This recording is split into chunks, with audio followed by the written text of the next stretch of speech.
Hey everybody, it's Neil, and check out what I have here. I have this hawalili shirt here. Let me open it up here and I'll show you. I'm actually wearing a hawalili sweater right now. So look at this here. Oops, I dropped that on the floor. It's like a corduroy. Let me show you here.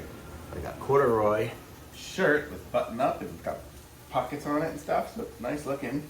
I can probably open up here. I got size large. I'm about 190 and about 5'10". So you give you an idea of how it's gonna look. So let me put this on. So this is what it looks like on somebody about 5'10" and 190 pounds. Looks like it came with a few buttons open. Kind of cool. It's got a neat look to it with the two double pockets on here. I usually button it up this much here, so give you an idea. And then it's got some buttons here on the sleeves as well.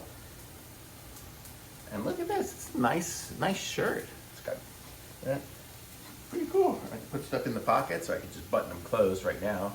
They are unbuttoned, and then the sleeves go out pretty good, a good size.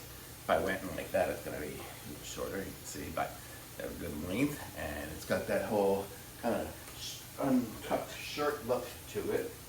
It's good, totally fits me, and I got size large. So I can say I like this one totally. Thumbs up for sure. Really looks nice.